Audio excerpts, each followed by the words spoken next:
Um dos grandes sintomas, para mim, o mais grave para tudo isso que a gente quer fazer, é que as empresas se afastaram dos clubes. Tu vai para a Argentina, tu vai ver lá grandes marcas patrocinando os clubes de lá. Aqui no Brasil, hoje a gente está vivendo essa onda de bets, mas tira as bets. Qual é a grande empresa que está patrocinando os clubes no Brasil?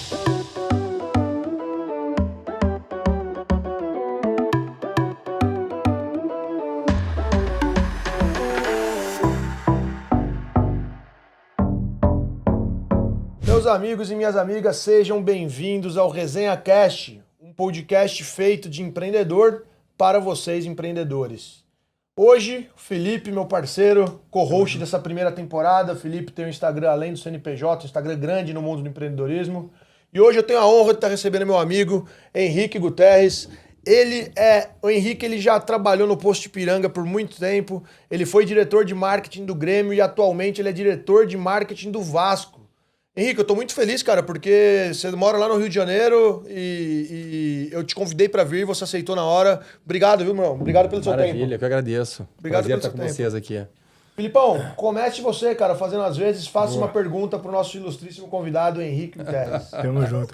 Henrique, cara, você, como o Gabi falou, já veio, de certa forma, do varejo, né? A EMPM, o Posto Ipiranga franquia. Uhum. Depois você vai pro Grêmio.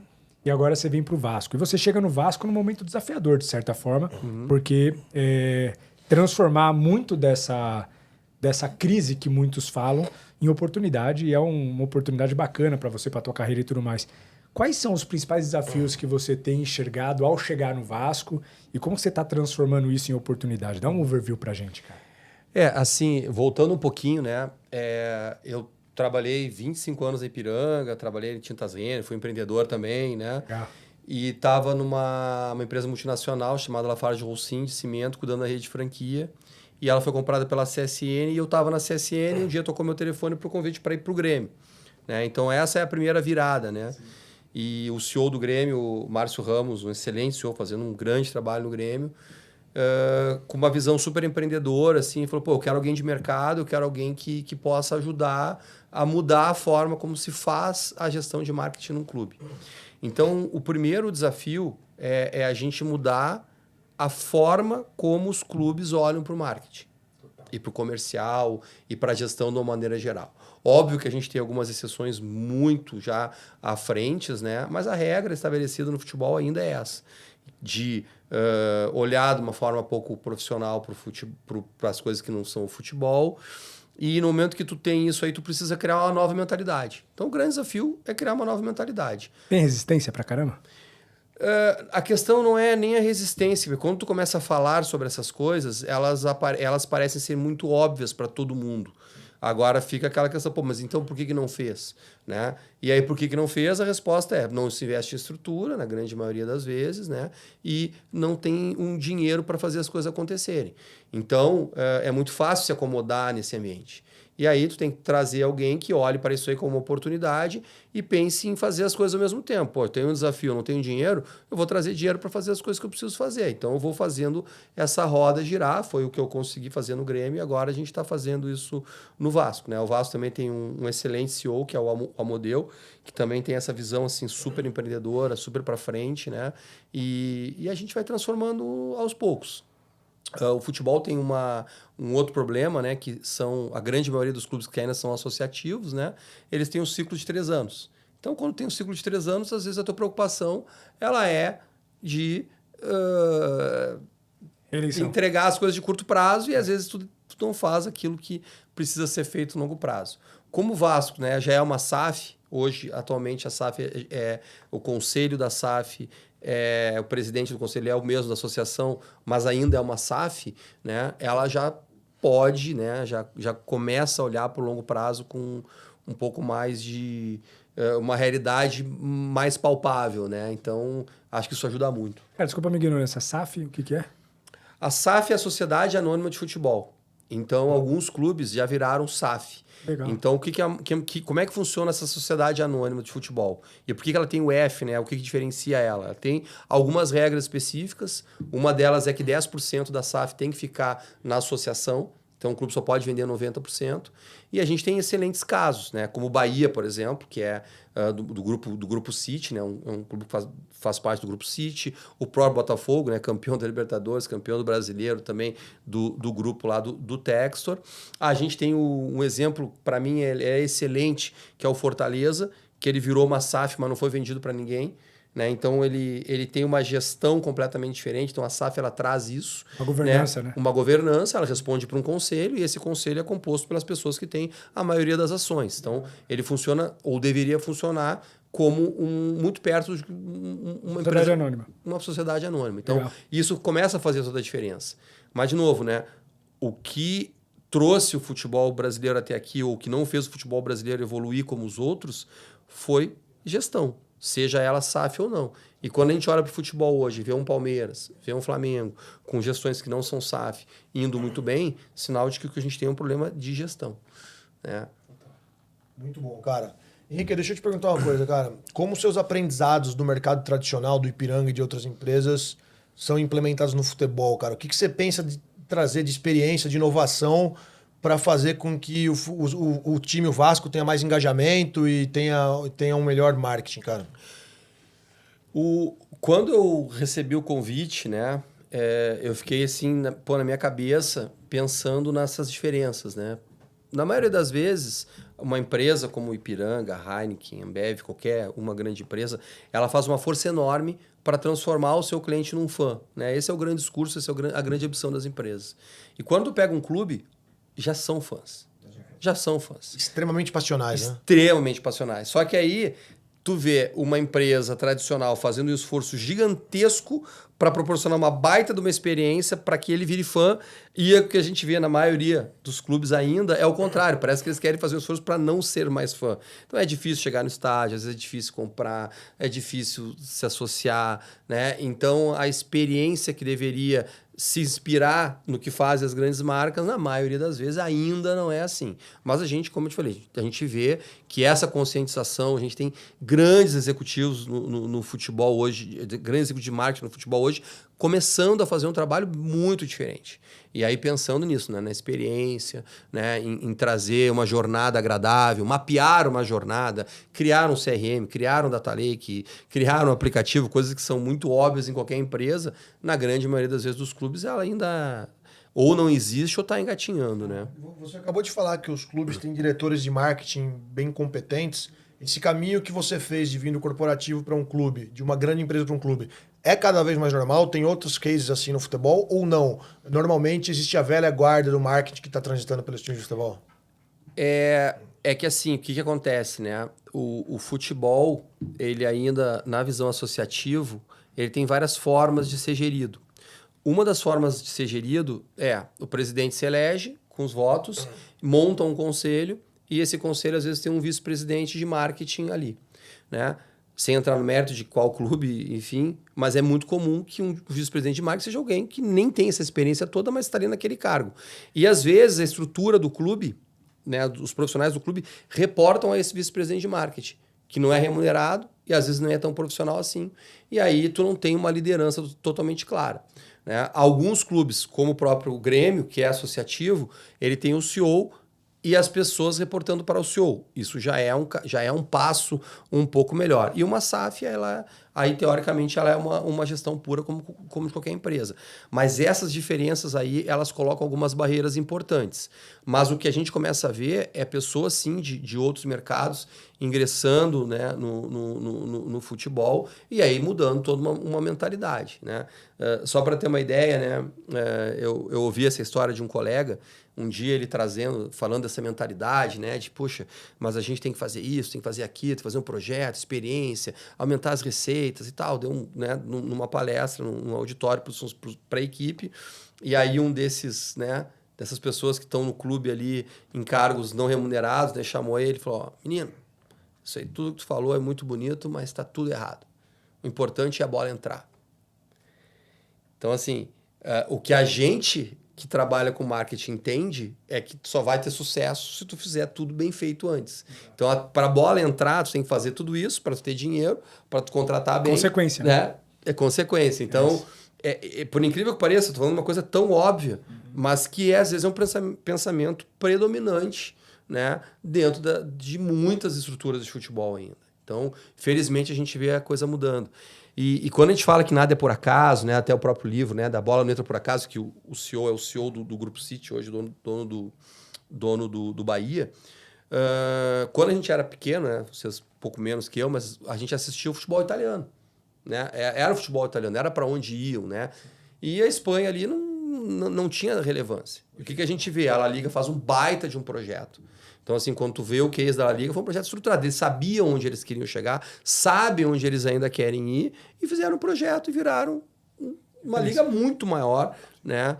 Ou de expressão, de tudo, que a própria Liga Italiana. Então, assim, se o Brasil tivesse feito isso naquela época, os craques estavam aqui. Os craques da Itália eram o Zico, o Falcão. Eram nossos. Eram os nossos. Então, a gente viu eles indo para lá e perdemos as grandes oportunidades. Então, essa visão, né, assim, de pensar a longo prazo, ter uma estratégia, ir atrás dessa estratégia, é que ainda falta. Mas no momento que a gente começar a virar esse jogo, aí a gente tem toda a chance de realmente ter esse sucesso. Né?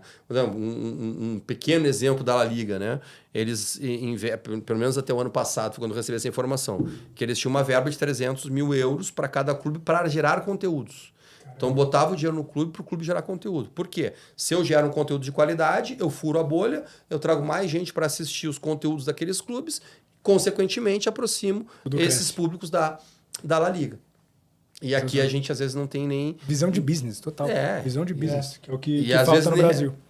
Que às vezes o próprio clube, às vezes, não tem essas verbas para começar a fazer esse movimento de engajamento, né? De trazer gente, de pensar na nova geração, entrar no mundo de games, entrar enfim, então, eu acho que essa mentalidade ela está mudando, felizmente, e aos poucos a gente vai colher frutos dela, né? Seja pela SAF, seja pelas gestões exitosas que vêm por aí como exemplo, ou esses movimentos que a gente vê da própria Libra, né, da LFU, né, se obriga a fazer isso. Então, quando a gente olha para frente, assim, acho que a perspectiva é muito boa. Né? E, cara, quando você, querendo ou não, profissionaliza uma gestão com governança, que é o que tem acontecido, pelo que você está comentando, você, inclusive, começa a boicotar movimentos corruptos, que acontecem muito no futebol, sim. E que, se você parar para analisar, a gente tem uma revelação de talentos muito menor do que um dia foi, muito por conta de uma corrupção de base, que acontece em geral nos clubes. Então, quando você traz essa governança, você consegue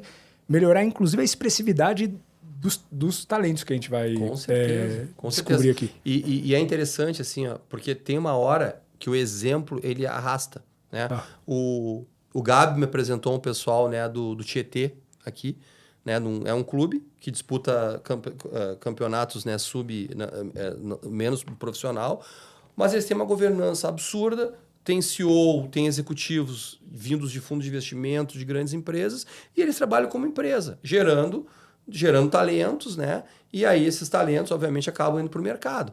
Num primeiro momento, mercado brasileiro, mas talvez cada vez mais no mercado externo. Então, assim, se os clubes que têm a maior capacidade de atrair não se profissionalizarem dessa maneira, vão perder essa fonte de receita também. E aí, como tu falou, num clube como esse, gerenciado com governança, com compliance, né, e com todo um planejamento, uma linha clara de como as coisas devem ser feitas, ele vai fazer muito melhor do que o outro que não está fazendo desse jeito. E aí o próprio livre mercado já vai conseguir ocupar... Com certeza. É isso. Com certeza. E, cara, a gente vê um movimento, como você até comentou no começo, das grandes marcas em converterem clientes em fãs. Uhum. E aí acontece o movimento oposto no futebol, que são fãs que não necessariamente são clientes. São pessoas que torcem pro Vasco, mas não vai no estádio, não compra uma camisa e tudo mais.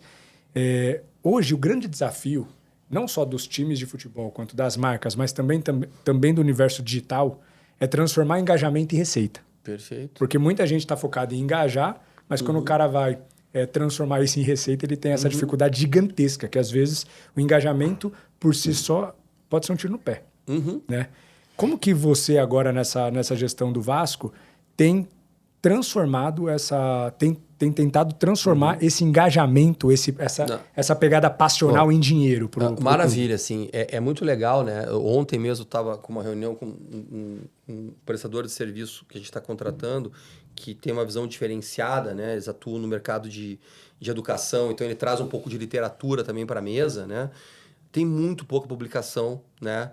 Bom, eu sou professor, gosto de estudar, né? Fiz mestrado, fiz algumas pós-graduações, estudo muito. Poucas vezes eu encontrei uma literatura ligada a esse universo do futebol. Então, começa por aí, né? Então, a gente tem que criar as estratégias basicamente em cima do que a gente aprendeu e adaptar para o futebol. E a realidade, assim, quando a gente senta no Vasco, né? O Vasco tem 20 milhões de torcedores. Caraca. Dependendo da pesquisa, vai dar 18, 22, 23, né? E aí tu pensa mais assim, que alguns países. Não, mais que vários países, né? Aí tu pensa assim, tá, bom, se eu tiver 1% então, de engajado, eu tô bem. Cara, só que 1% são 200 mil sócios, né? Ninguém tem 200 mil sócios no Brasil hoje. Quer dizer, o Palmeiras tem. Mas é muito raro tu ter 1% desse cara engajado. Então, a gente começa a olhar para esse público, né? De uma forma assim, pô, eu tenho esse cara que vai ser engajado sócio, eu tenho um outro cara que ele consome Vasco de uma outra maneira sem ser sócio, eu tenho um cara que só olha para o Vasco e tem aquele cara que só diz que é Vasco. Como é que a gente está fazendo? Então, nós estamos começando do básico. O que é o básico? Primeiro, estou estruturando o melhor sistema de atendimento possível para ser amigável, né? Para ser uma experiência agradável. E aí a gente está contratando uma empresa que ela é referência em qualquer mercado, então assim, não vai perder para nenhuma outra empresa, a gente está construindo um case. Esse atendimento plugado num CRM, num data lake que também não existia, então a nossa estratégia é expandir, né, através de um single sign-on. Então, onde o vascaíno estiver, eu quero saber onde ele está, o que ele está fazendo, para conhecer ele, né, chamar ele para um censo também. E à medida que eu começo a conhecer ele, eu vou trazendo ele mais para perto do clube, mais engajado com o clube e, consequentemente, consumindo mais. E aí, indo bem na tua pergunta, né? A gente vive num país, obviamente, né, que tem a restrição da carteira, né? Então, a gente não vai ter uma ambição de aumentar a carteira. Mas o desafio possível é aumentar a minha participação na carteira dele. Então, assim, quanto mais momentos de consumo eu tiver, melhor. Então, a gente começa no básico. Poxa, se ele vai comprar uma camisa para usar, pô, que seja uma camisa da reserva que tem uma collab com o Vasco e o Vasco tá nessa camisa. Legal. Aí é o seguinte, poxa, vai sair de casa pro trabalho, cara, que pega um aplicativo que tem um desconto do Vasco. E por aí vai, né? Então, assim, quanto mais a gente aumentar os pontos de contato, mais eu trago um pouquinho de receita, mais eu aumento esse consumo e mais eu trago ele para perto. Também no lazer, né? Poxa, é muito inacreditável ver que tu vai abrir os aplicativos de jogos, né, do teu celular, que tu vive com 8, 9 horas de consumo de celular por dia, tu não tem um joguinho, né, do teu time ali. Caraca, verdade, cara. Então, e é super baixável. Básico, galera, né? Vai baixar total, cara. Então, a gente tá trabalhando nisso, tá entrando nesse mundo também, Puta, porque eu quero que ele pense mais e consuma mais naquele momento que não é o momento de estresse, às vezes, né? Porque o time tá perdendo, então não sei o que. Então, poxa, trago ele para o momento lúdico, trago ele para o momento de consumo. Então, essa estratégia é muito legal. Então, começa em trazer esse cara para perto, conhecer esse cara, oferecer para eles mais coisas que ele já consome, mas que ele venha consumir com a gente. Porque esse convite é fácil. Às vezes, convidar o cara para gastar uma coisa que não estava prevendo é mais difícil. Agora, pô, já que tu já está gastando nisso, pô, tem esse do Vasco aqui que é tão bom quanto, ou até melhor, e tu tá ajudando o Vasco. E o que é louco, isso é o arroz com feijão, cara. É o arroz com feijão, mas que os clubes não faziam. Ou os clubes estão atrasados. Estão atrasados. É o arroz com feijão, cara. É o básico do básico do básico. Que se você fizer, já vai bombar. Por causa que vai estar bem feito. E o problema todo, assim, para mim, como diz o Dr. House, né? Tu pode ter um sintoma só e esse sintoma pode ser qualquer doença. Tô com uma dor de cabeça. Cara, pode ser câncer ou pode ser cansaço. Agora, quando tu tem vários sintomas, geralmente é uma doença só. Né? E a gente tem vários sintomas no futebol. E a grande doença é essa falta de profissionalismo, né, que vem de muito tempo. Então, à medida que tu começa a curar isso, tu vai curando essa doença e aí tu vai mudando de patamar. Um dos grandes sintomas, e para mim tá o mais grave para tudo isso que a gente quer fazer, é que as empresas se afastaram dos clubes. Né? Então, assim, tu vai para a Argentina, tu vai ver lá grandes marcas patrocinando os clubes de lá. Aqui no Brasil, hoje a gente está vivendo essa onda de bets, mas tira as bets Qual é a grande empresa que está patrocinando os clubes no Brasil? Tá.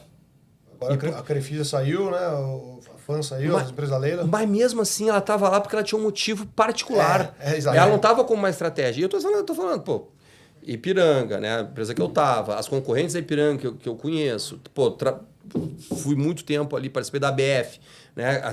Quantas marcas grandes tem lá? Nenhuma.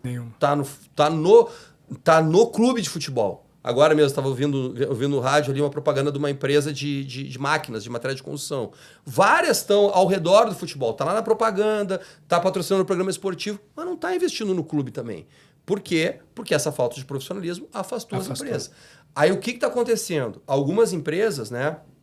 E vou dar um exemplo aqui, né? A Ambev.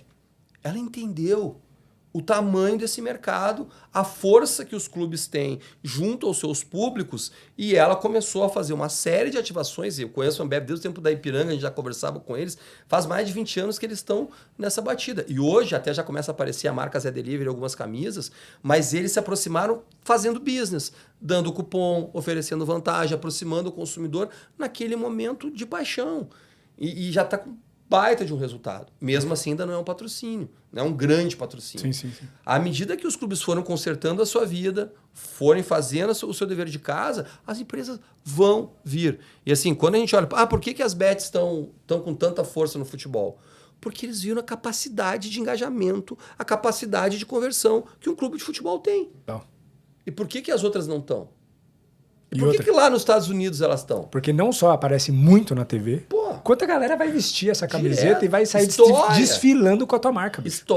Feliz da vida. Daqui a 20 anos, dando exemplo, do Vasco. O Vasco tem aquela final histórica que ele botou a camisa botou o SBT na camisa. Cara, essa camisa hoje é disputada. Essa é histórica, hein, bicho? Pô, e até hoje tu lembra disso. Olha como tu associa a marca ao clube num certo momento, e vários clubes, né, nos seus momentos também. Falei da Ambev, a própria Coca-Cola patrocinou os clubes na época da Copa União, né? Pô, tem camisas daquela época ali que são extremamente desejadas. Hoje até se lança algumas réplicas com a Coca-Cola na camisa, porque isso gera uma conexão emocional, gera tudo. E se não fosse isso, a Europa não estava assim. Tem patrocínios na Europa de 100, 150 milhões de euros por ano.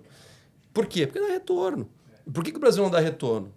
Por que o Brasil não daria retorno? Dá retorno também, mas a gente tem que arrumar a casa para que seja confortável para uma empresa, com seus compliance, com suas... Tem que se quebrar a objeção de que o futebol é uma bagunça, né, cara? É isso aí.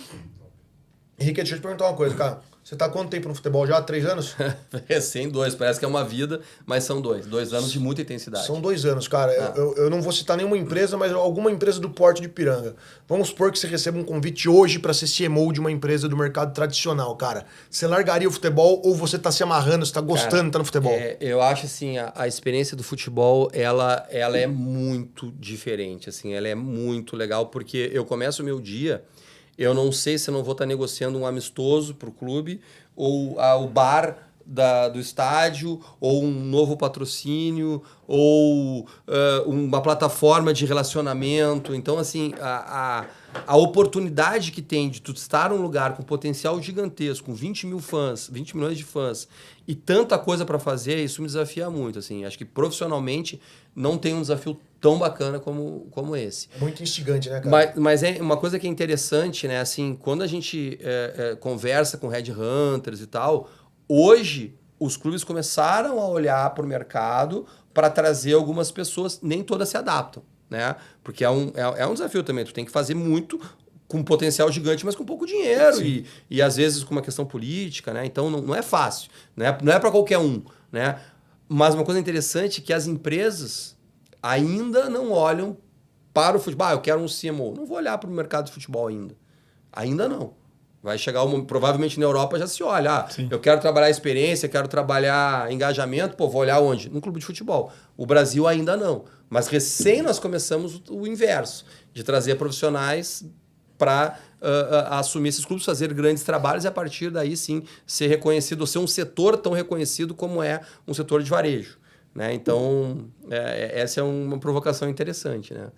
E, cara, uma coisa que eu vejo, analisando, por exemplo, a MLS dos Estados Unidos. Os caras construíram um projeto parecido com a NBA e tudo mais, de que a própria liga faz parte do business, no qual o clube entra, ganha uma participação da liga e todos passam a ser sócios. Inclusive, novos entrantes passam pelo conselho dos que já estão. Eu vejo que isso é uma das coisas que profissionaliza muito, porque todos fazem parte do mesmo bolo, todo mundo é sócio, todo mundo está interessado com um projeto maior do que o próprio clube. E aqui no Brasil a gente vê que não é isso, né? O que você acha disso aí? Na realidade, assim, no Brasil, quando começou essa discussão de liga, de fazer uma liga, né? Ela começa, e aí quando vai fazer uma liga, o que é normal quando vai fazer um projeto? Olhar para onde dá certo. Exato. Né? E o que dá certo no mundo hoje? Nas melhores ligas, NBA, NFL, né? As de lá. As de lá. As de lá. E na Europa tem muita liga também futebol, que dá certo. Aí quando olha o que elas têm em comum? A divisão o mais perto possível de zero, né? De diferença zero entre as receitas. Então quando tu olha a NBA, cara, a NBA uma hora estão ganhando, outra hora tá outro e tal. Isso mantém a liga viva. Isso vale para quase todas as ligas americanas e alguns modelos europeus. O futebol brasileiro tinha, quando começou essa discussão, a maior diferença entre o primeiro que mais ganha e o que menos ganha. Isso chegava a ser 7 vezes. Caraca, bicho. Impossível pro último fazer alguma coisa. Então tu mantém sempre o mesmo status. E pior ainda, quando tu começa a ver clubes que já têm um potencial maior se organizando, tu começa a se aproximar de... Oligopólio, um oligopólio, sempre os mesmos ganhando, perde competitividade. E aí, quando a liga veio, ela queria diminuir essa diferença, fazer o óbvio, né? Vou copiar quem fez. E aí começa uma dificuldade até gerar uma ruptura. Por isso que gerou uma ruptura. Então a gente não tem uma liga, a gente tem 2 ligas, né? Tem um lado a Libra, do lado, não tem nenhuma liga, né? Mas do lado um grupo, a Libra, do outro lado a LFU, que chegou a ser 3 grupos, né? Porque tinha SAFs, depois se uniram lá. Então, por quê? Porque essa diferença de visão. Teoricamente, quem ganha muito mais que os outros não quer ceder, quem ganha menos quer ganhar igual, mas não tem essa visão estratégica... A longo prazo até. De longo prazo. E às vezes é o seguinte, é muito mais confortável, né? Eu não estou dizendo que eles pensem assim, tá? Mas é muito mais confortável para quem ganha mais que os outros continuar ganhando mais que os outros. Porque eu com menos competência já vou estar melhor que a grande maioria. Exato. Porque você não melhora a concorrência, o mercado. Por que eu vou dizer assim? Não, agora é o seguinte, tá bom, então, vamos nivelar todo mundo aqui, vamos competir em igualdade de condições. Quem é que vai abrir mão da sua vantagem competitiva? Então é difícil de fazer isso. Então, assim, tudo aquilo que a gente sabe que funciona lá fora, sabe que a gente funciona em qualquer modelo, né? Poxa, se tu tiver uma disputa parelha, tu vai trazer todo mundo pro jogo, uma hora o torcedor desse aqui vai estar engajado, uma hora vai ser aquele, e aí tu vai crescer como liga. Você vê futuro para o Brasil nisso aí, não? Não, antes não tinha nem esses grupos, tudo bem. Se tivesse, já está acontecendo. Se tivesse uma só, já seria bom. Mas, assim, eles estão... ontem mesmo, lá no Rio, teve algumas reuniões importantes, né? Tem uma vontade muito grande, porque todo mundo, se pensar individualmente, todo mundo sabe que esse é o caminho. Agora falta só unir isso. E no momento que isso estiver unido, aí o futebol brasileiro vai subir alguns degraus. Tá no caminho, né, cara? Eu tô feliz de ver que, querendo ou não, tá acontecendo um movimento. Tá acontecendo. De novo, quando a gente vê... Eu posso citar assim, 3 grandes coisas que fazem a gente acreditar num futuro melhor. Primeira, né, o movimento SAF. Então, clubes que, ao virar uma SAF, começam a crescer em projeção, né? Pegando os 2 exemplos que eu dei, Bahia e Fortaleza, né? Já num patamar muito diferente do que historicamente eles estavam. A gente vê clubes sem ser SAF se organizando também muito bem e mudando de patamar também, o que faz com que os outros precisem achar o seu modelo. Não estou dizendo aqui que SAF é melhor ou não é melhor, mas... Você leva a régua. Aí eu preciso ter gestão melhor. É isso. Se vai ser via SAF, se vai ser via... Não Independente. sei. E essa união, né, ou essa visão de que eu preciso fazer junto.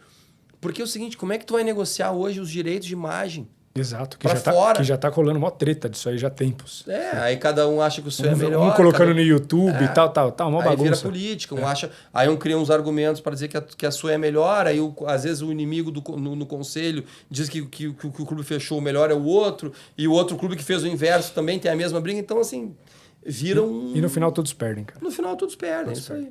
Henrique, você sabe que aqui no Resenha Cast, cara, a gente tem uma dinâmica muito legal, que a gente termina uma primeira etapa e a gente chama empreendedores de diversos segmentos, empreendedores de sucesso nos seus segmentos, para fazerem perguntas para o nosso convidado, que é você hoje. Então, Filipão, queria te agradecer, irmão. Obrigado por participar. Fica pra resenha que depois nos bastidores o Henrique vai trocar uma ideia com a gente. Tamo junto. E tamo junto, irmão. Pra Obrigado. cima. Pra cima. Valeu.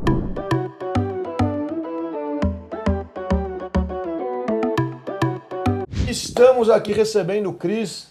Cris é um grande empresário e é vascaíno, bicho. Vascaíno, então, cara, olha só, hein, esse mundo Nós trouxemos hoje, Henrique. Que honra. Trouxemos hoje um empresário vascaíno. Você é nascido onde, cara? Cara, eu sou do Paraná. É do Paraná, é vascaíno. Olha que legal isso aí, Pato cara. Branco, eu comemorei a Libertadores de 98 em Pato Branco. Eu mais 7 vascaínos lá em Pato Branco. Que legal, no cidadezinho cara, do interior esse de lá. Paranaense, vascaíno. Cris, agora é contigo, meu irmão. Para você, primeiro conta um pouquinho da sua empresa, do que você faz na sua empresa e pode fazer umas perguntas pro nosso convidado, pro Henrique. Fique à vontade, meu parceiro. Henrique, que honra, cara, poder conversar com você. Obrigado, poder conversar com profissionais de marketing que realmente estão nas trincheiras no dia a dia. É bem diferente de conversar com somente teóricos. Não que a teoria não seja importante, mas a conversa de hoje não é essa. Enfim, eu sou o Cristiano, você pode me chamar de Cris. Eu sou cofundador e sócio da Amplifique-me, que é uma plataforma de gestão da experiência do cliente. Então, é um software que faz pesquisa, analisa com IA, encaminha tratativas. E também fundei uma consultoria, que é a Cracks, com CX no final, Cracks, de quebrando a experiência do cliente.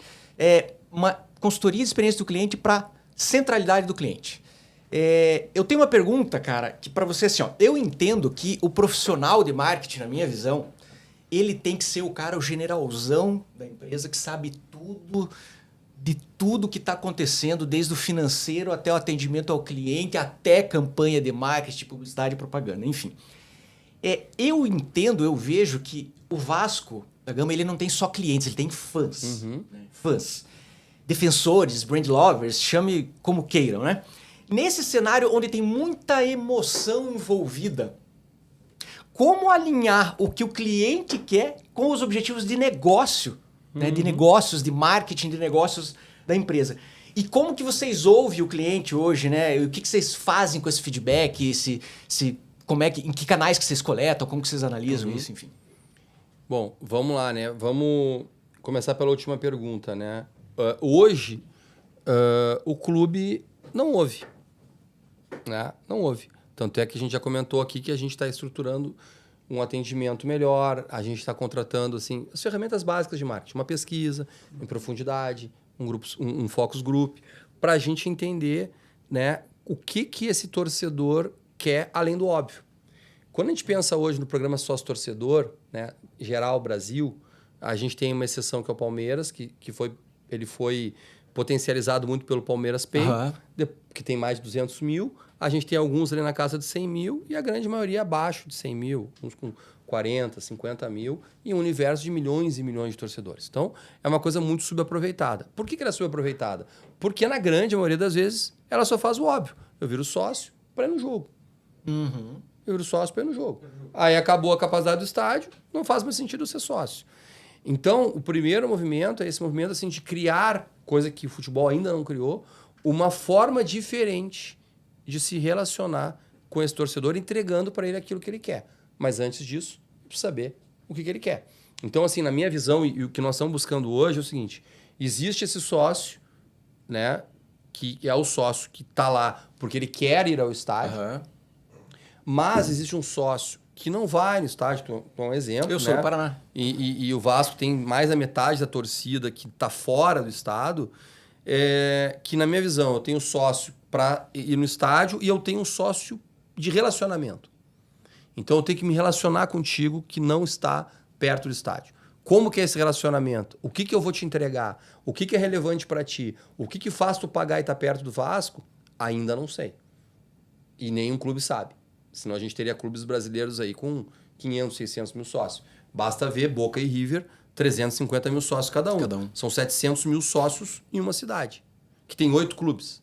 Caraca. Caramba, não sabia disso. Uma cidade que tem 8 clubes. E tem 700 mil sócios em 2 clubes. Ah, mas lá a cultura é diferente. Não estou comparando os porquês. Mas o fato é que alguma coisa de muito diferente acontece e a gente precisa saber o seguinte: quais são os porquês que a gente tem que ter para ativar as torcidas e ter um número muito mais relevante, muito mais perto dos 2%, 3%, 4%. Né? E se a gente pensar assim, em qualquer amostra, numa curva normal, eu vou ter pelo menos ali os 2%, 3%, 4% que vão estar na curva de fanático. Esses fanáticos têm que estar comigo. Tem que estar comigo. tem que estar comigo de forma mais intensa, né? Teoricamente, todos estão. Então, é um pouco disso, né, Cris? Legal, cara. Assim, o meu mantra é o seguinte, é que a experiência do cliente é o novo marketing. Na minha visão, as empresas, as organizações deveriam olhar em um fluxo só. Marketing, que vai lá, conversa com o mercado, conversa com o cliente, cria produtos, serviços, melhora processos internos, gera lead, né? Gera oportunidades para essa empresa, essa organização, para vendas, fazer a venda certa, porque não adianta eu trazer o cliente errado. E aí passa para o pessoal de sucesso do cliente, de experiência do cliente, porque na minha visão a venda não acaba nunca. Quando acaba lá, a venda, assinou lá, comprou, sócio torcedor do Vasco, vendeu. Eu entendo que continua depois. Porque olhando para toda essa jornada de compra, com certeza absoluta, tem muitas oportunidades de upsell, de vender mais, que é o que você acabou de trazer. Claro. Né? Então, assim, como empresas que investem em experiência do cliente crescem 190% a mais que a média, como que você vê isso, né? Essa minha visão de alinhamento de que as organizações deveriam olhar por esses 3 vieses. Porque sem ter o olhar, né? Olhar a ótica do cliente, criar produto, serviço, melhorar processo sem saber direito o que o cliente quer, na minha visão, não faz sentido. O grande erro dos clubes, e aí eu falo como torcedor, falo como quem gosta de futebol, como quem está dentro, como quem conversa com outros executivos, né? É que historicamente... tu é vascaíno, tu é gremista, tu é flamenguista, seja o que for, para o clube é suficiente. Ele não quer ir atrás de ti para saber isso tudo, para pesquisar, para melhorar o atendimento, mas ele acha que isso vai fazer com que tu consuma o clube. E tá errado. Então, assim, no momento que tu já pega um cara que é fã e faz essa jornada toda que grandes empresas fazem, o teu resultado vai ser muito maior. Vai ser muito maior. Então, de novo, começa no básico, né? Tu falou assim, tá centrado no cliente, né? Para mim, assim, a gente tem que ser completamente obstinado em trazer dados, em conhecer e depois usar esses dados para daí entregar aquilo que o cliente quer e às vezes é aquilo que ele nem sabe que quer, né? Que esse é o próximo passo, né? Então é isso. E hoje tem ferramenta para isso. Hoje tem... não tem motivo para não fazer. Hoje é muito mais fácil. E é legal, assim, né? Quando tu olha para... Se pegar agora, vai no Google ali, 10 maiores empresas há 10, 15 anos atrás. Cara, são empresas duras. Empresas de petróleo, banco e tal. Agora, olha as empresas de hoje. Se pegar as 10 maiores hoje, grande parte dessas vai ser empresa focada em dado, em relacionamento.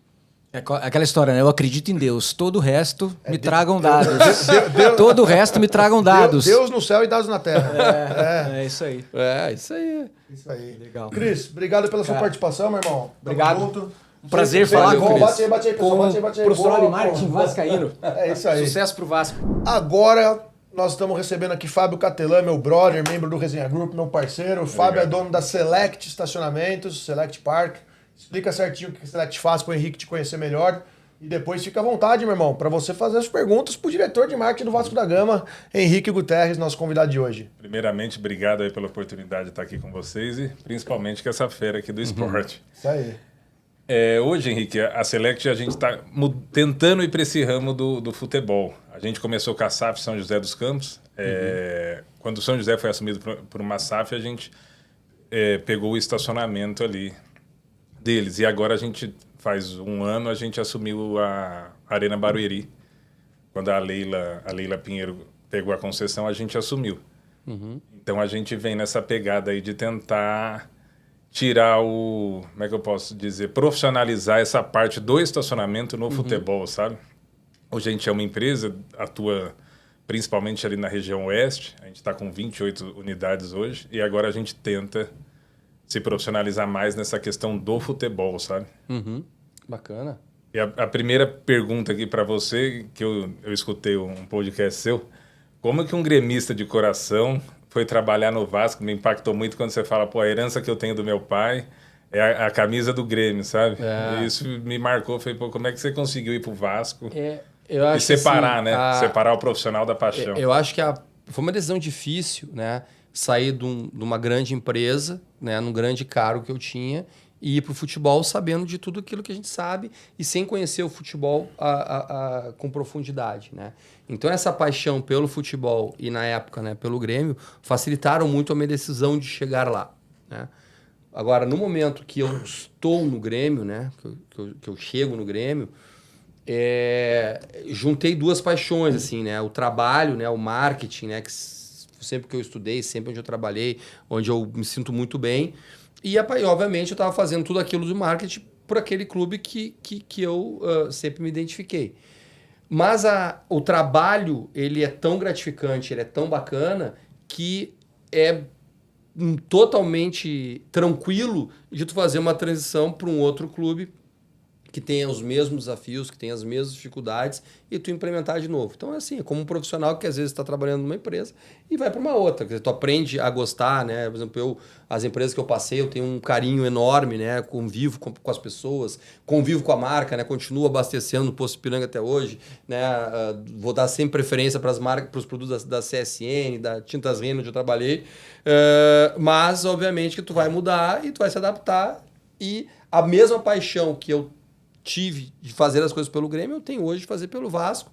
No caso, o Vasco tem uma vantagem de ser uma dimensão nacional, né? Uma dimensão também diferente. Isso também deixa o desafio mais gostoso. Eu imagino que é grande, né? Com certeza. O tamanho da torcida do Vasco, a rivalidade. Aproximadamente 20 milhões de torcedores, cara. Depende da pesquisa. Não sou eu que estou dizendo, não. Tem pesquisas aí que estão... Vai depende de 18, 20, 22, aí... Depende da pesquisa do momento que ela é feita. Mas uma arredondar para 20 aí que tá de bom tamanho.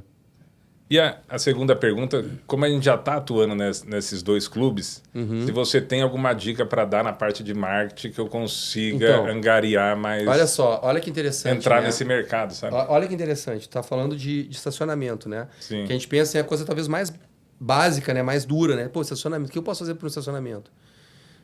Eu tive a oportunidade de, no ano de 2023, eu fui conhecer a operação do Patriots, né? Pô, qual é a melhor experiência que tem em esportes? Cara, NFL, NBA, né? E o exemplo do Patriots é o seguinte: quando tu chega no estacionamento, tu já tem Wi-Fi totalmente grátis, liberado. E esse Wi-Fi, obviamente, está conectado com toda a base de dados do Patriots, e ele começa a mapear toda a tua jornada.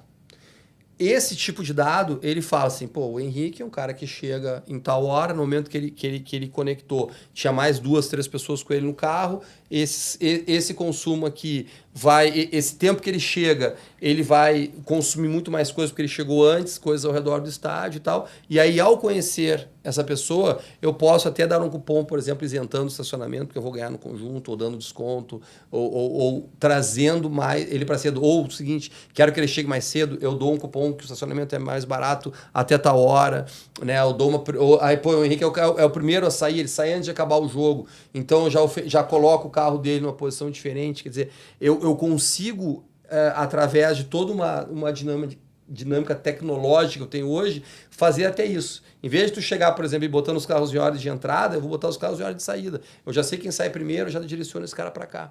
Então, o conhecer o cliente em todos os momentos, inclusive no estacionamento, já é uma tarefa bacana para marketing hoje. Eu estou falando de coisas que eu vi acontecer, não é uma coisa absurda, né? E estou falando de 2 anos, né? Imagina em 2 anos o que uma inteligência artificial, uma tecnologia, ela evolui. Então, tem oportunidade em tudo que é lado. Cara, estacionamento parece uma coisa super trivial e você acabou de dar um puta de um insight legal, né, cara? Não, hoje as grandes redes, elas já vão atrás, que nem mapear quantas Volvos entram, quantas Porsches entram, porque aí ele faz campanha direcionada para aquela unidade, sabe? Isso. Eu quero uma unidade que só entra Porsche, então você pega, essa daqui entra Porsche, essa daqui mais Volvo, essa daqui é mais carro popular. Hoje já existe isso no mercado. Muito legal. Fica a dica aí pro Select Park começar a implementar isso. Tamo na Já busca. tá no caminho. Já estamos no caminho. Meu irmão, obrigado, tamo junto. Isso. Valeu, time. Bora. Valeu, galera. Pra cima.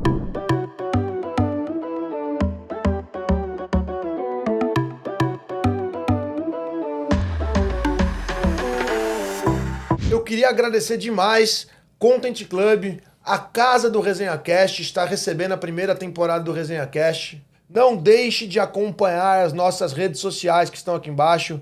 Filipão, vamos junto agradecer, cara. Vamos junto agradecer esse cara monstro. Cara, obrigado. Henrique, obrigado pelo seu tempo, irmão. Obrigado por ter vindo lá do Rio de Janeiro e participar do Resenha Cast. Muito feliz com a sua participação. Vamos pra cima, irmão. Imagina, eu que agradeço. Acho que quanto mais espaço desse tiver para que os executivos de futebol, de marketing, né, falem, exponham suas ideias, mostrem os projetos que estão acontecendo, acho que mais rápido vem essa profissionalização, mais rápido a gente vai estar perto de empreendedores, pequenos empreendedores que têm grandes ideias para botar em prática nos clubes e de grandes empresas aí que têm uma oportunidade gigantesca. Então, o futebol que agradece. Valeu, meu irmão. Tá?